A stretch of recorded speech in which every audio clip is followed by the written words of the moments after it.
Kas teadsite, et täna on rahvusvaheline luulepäev ja kauneid emakeelseid tekste ei saa mitte üksnes emakeelepäeval ja presidendi lossi ees kuulata, vaid täna on see võimalus ka näiteks siin Estonia teatri ees ja ka Draamateatri ees, kus siis vastavalt selle teatri artistid ja Draamateatri näitlejad kaunist eestikeelset luulet loevad. Kuule, kus laupall ja kulmul astuvad, tõusevad, laskuvad. Vastu meelt vastu nad mäele, kus mahedalt muheleb mõrv.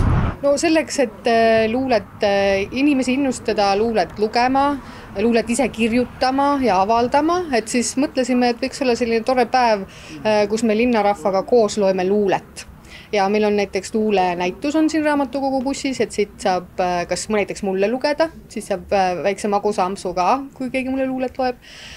Või siis, kui tahate lihtsalt kuulata, siis õues on meil näitlejad, Draamateatri näitlejad ja Estonia näitlejad, kes loevad luulet. Aga keegi on teile ette ka lugenud täna? Ja, on küll. Ja ma olen ise ka lugenud. Estonia teatrist õnnestus meil kinni püüda tantsija Triinu Upkin ja ooperilaulja Karis Trass. Mina lugesin Peti Alveri Simsalabim ja 2 luuletust Artur Alliksaarelt. Kas need on teie lemmikud?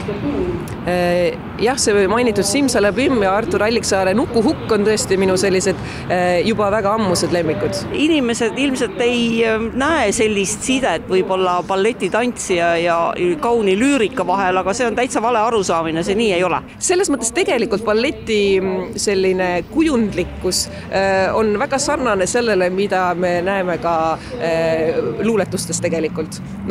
Need on lihtsalt erinevad meediumid, aga mingis mõttes on võtted üsna sarnased. Kui mina sellest pakkumisest kuulsin, et saab Estonia ees luulet lugeda, siis minu esimene mõte kohe oli Anna Haava. Seda poetessi ma väga-väga armastan ja mul on väga hea meel, et ma saan tema luulet siin jagada teistega. No aga öelge, see on ju hoopis uus situatsioon teie jaoks, et tavaliselt olete ikkagi ooperilaval, aga nüüd siis astute siin Koduteatri ees inimeste ette. Jah, sellises formaadis on see tõesti uus situatsioon, aga luulet olen ma tegelikult lugenud varem ka, et ooperilauljana tegelen ma üldse klassikalise lauljana, ma tegelen ka kammerlauluga väga palju ja olen teinud ka näiteks selliseid kontserte päris mitmeid, kus ma loen luuletuse enne, kui ma siis laulan. Ja siis saabus Draamateatri kord ning näitleja Christopher Rajaveer kutsus rahva koos endaga teele. Mõni, kõikide, vähesed, paljude, igaüks iseenese jaoks. Ma kujutasin ette, et see Jaan Krossi maailma avastamine, see peaks enam-vähem olema see teekond, mis aeglasel sammul Estonia eest Draama ja teatri ette toob. Ja ma pean ütlema, mulle väga meeldis see osa. Oleks küll tahtnud, et oleks Põse Mikker, et oleks võib-olla siis nagu valjemalt kuulda olnud, aga panin suure saali häälega ja väga nauditav oli. Ma enda meelest nagu suutsin ikkagi seda mõtet hoida, mitte selle jalutuse peale ja komistamise peale ja kõige muu peale. No see tekst ei olnud kõige kergemate killast ju. Tekst ei olnud jah, aga ma olen selle luuletusega hästi kursis, nii et aga jah, seal on see karavellidega, assidega, kõikide nende vahenditega, millega on võimalik maailma avastama minna.